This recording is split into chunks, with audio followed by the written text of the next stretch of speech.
Greetings, Kentucky fans. Mark Pope's statement about the defense, in just 10 words, is a huge warning sign for Kentucky's title ambitions. Could this be worrying for the Wildcats? Let's see what's new. There are losses that reveal more than the score, and Kentucky's 96-88 loss to Louisville was exactly that kind of game. The result itself is just a number. The real problem appeared in the subtext, in the way Mark Pope's team was dismantled defensively and, above all, in the coach's own words after the game. A 10-word phrase. Our defense wasn't designed to force turnovers. It simply isn't. Sounded like a warning echo throughout college basketball. For a program that built its reputation on intensity, pressure, and pace, hearing that the defense wasn't designed to create errors in the opponent is, at the very least, disconcerting. And the context makes it all the more serious. Louisville had only 6 turnovers, while its point guard Mikel Brown Jr. and Ryan Conwell seemed to play without resistance, combining for 53 points. Kentucky simply couldn't bother the ball, couldn't break the rivals' offensive flow, and this in a state derby on one of the most anticipated nights of the calendar. Mark Pope didn't shy away from responsibility, and perhaps that's why the impact of his words was so great. He admitted that the collapse began in transition, that the team lost its defensive discipline and never managed to recover. Even more surprisingly, he confessed that the coaching staff had already anticipated the difficulties. We knew we were facing a problem for which we didn't have a good solution in practice. It's rare to see a coach publicly acknowledge a structural weakness, but this brutal honesty also raises a red flag about the Wildcats' tactical planning. Mikel Brown Jr. exposed these flaws with surgical precision. His change of pace and reading of defensive rotations left Kentucky constantly behind in coverage. The team always seemed to react a second too late, lacking the aggressiveness that characterized the great defenses of the Calipari era, a game that Pope promised to modernize but not abandon. The result was a game in which Louisville controlled the pace and transformed the absence of pressure into comfort. Pope's philosophy, so far, seeks balance, a fluid, modern, spaced-out offense and a defensive system based on positioning and containment. But the defeat showed the limit of this approach when intensity is lacking. College basketball, especially in rivalry games, is decided by energy, by created discomfort, by forced errors. All things Kentucky failed to deliver. The good news is that Pope recognizes the problem. He stated that the team was on the defensive all night and that this will be corrected. The challenge is how to do this without compromising the style of play he wants to implement. A containment defense can work when there's flawless execution and communication, but when those two elements fail, the structure collapses. There's a paradox in Lexington right now. The roster was assembled prioritizing versatility and defensive potential, but the system still doesn't translate that talent into practical results. And when a coach admits that his defense doesn't seek turnovers, one of the metrics that most fuels rhythm and confidence, concern is inevitable. Even so, it's important to remember that Mark Pope's work is a work in progress. He inherited the responsibility of redefining a program accustomed to high standards, but also to instant pressure. His commitment to transparency and collective development deserves credit, even if it brings momentary anxieties. The potential of this team is undeniable, but the execution needs to match the discourse.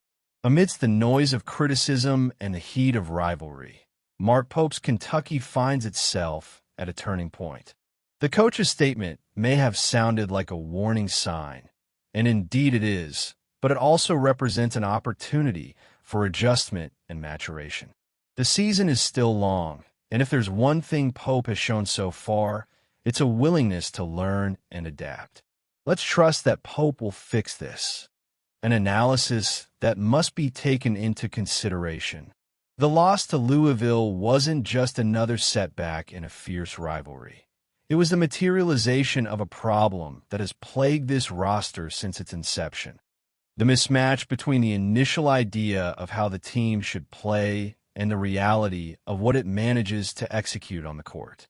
Mark Pope, with all his strategic vision and clear intentions in the preseason, bet heavily on a defensive model that, at least in this game, simply didn't work. And this disconnect between planning and execution is the main factor explaining why the Wildcats succumbed to the Cardinals. From the beginning, Pope made it clear that he wanted to correct the flaws that haunted Kentucky the previous season. The defense, particularly vulnerable on the perimeter and disorganized in its rotations, was the Achilles heel that needed to be addressed. To achieve this, he brought in players like Mo Diabate and Denzel Aberdeen, athletes whose characteristics seemed perfectly aligned with the need to create a defensive wall capable of intimidating opponents. On paper, it all made sense. In practice, however, Louisville exposed the weaknesses of this construction as if it were made of glass. What was seen on Tuesday night was a team incapable of executing the basic guidelines of its own scheme. Louisville not only outmaneuvered Kentucky's defenses, but also dictated the pace of the game, exploiting every communication breakdown, every late rotation, and every miscalculated adjustment. When Kentucky tried to react with quick pick-and-roll switches, the Cardinals' response was relentless. Strategic positioning in the paint and three-point shots that fell with frightening ease. It was as if Louisville had studied every move of the Wildcats in advance and knew exactly where the weak points were. Herein lies the crux of the matter. This roster was assembled with a specific purpose, but has not yet managed to internalize or execute that purpose effectively. The defensive versatility that Pope so desired simply didn't materialize.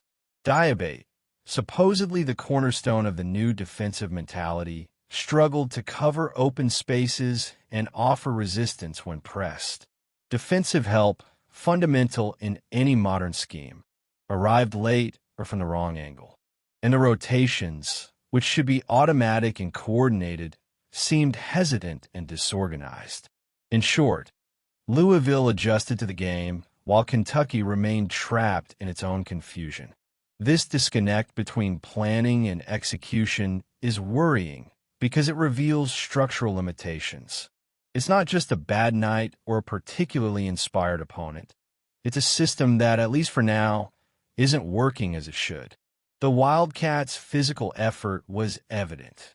They never gave up, even when the score pointed to an insurmountable difference. But college basketball doesn't just reward effort. It demands discipline, synchronicity, and collective intelligence, elements that were notably absent at the KFC Yum Center.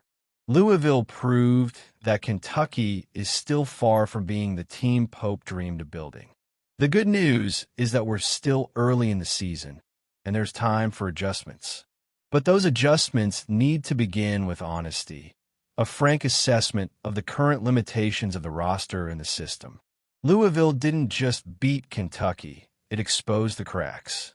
A program that, even after the Calipari era, maintains the power to attract the eyes and dreams of the country's most promising young talents. With Pope, the Wildcats continue to rebuild this team, and the most recent move in the recruitment scene confirms that Lexington remains one of the main showcases of college basketball. The new piece of national interest is Christian Collins, the power forward ranked as the 8th best player in the class of 2026, recently pointed out by Travis Branham of 247 Sports as a name that could end up wearing blue and white.